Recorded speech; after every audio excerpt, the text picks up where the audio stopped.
বাদশাহ হিরাক্লিয়াস ঘোষণা করতেছে। কে ঘোষণা করতেছে? তৎকালীন বিশ্বের সবচেয়ে শক্তিশালী এম্পায়ারের রাষ্ট্রপ্রধান।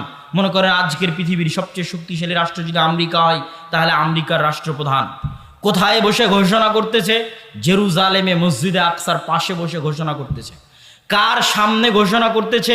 আল্লাহর নবীর সবচেয়ে বড় শত্রু মক্কার কাফের মুশরিকদের সর্দারের সামনে বসে ঘোষণা করতেছে, জেরুজালেমে বসে ঘোষণা করতেছে।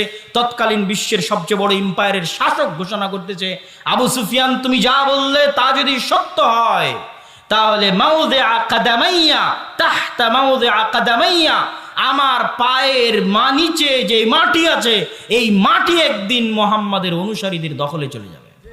আল্লাহু আকবার। এটাই মসজিদ আকসার মাটি, এটাই জেরুজালেমের মাটি। তাহলে এর চেয়ে বড় ভবিষ্যৎবাণীর আর প্রয়োজন নাই। সম্মানিত উপস্থিতি, মুহাম্মদ সাল্লাল্লাহু আলাইহি সাল্লাম তার জীবনে দুইটা যুদ্ধ করেছেন জেরুজালেম বিজয় করার জন্য, মুতা এবং তাবুকের যুদ্ধ। এটা অনেকেই আপনাকে এভাবে বলে দিবে না।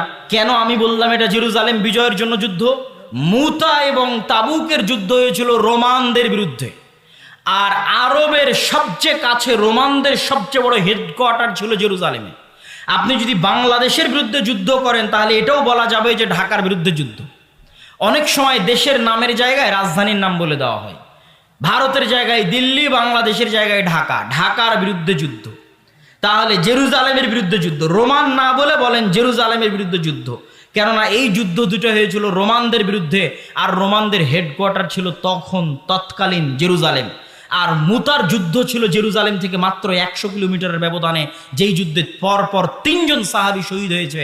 আর আল্লাহর নবী মদিনায় বসে চোখের পানি ফেলতেছে আর বলছেন, এখন তরবারি হাতে নিল সাইফুম মিন সুয়ুফিল্লাহ, আল্লাহর তরবারিগুলোর একটা তরবারি, সেটা হচ্ছে খালিদ ইবনুল ওয়ালিদ।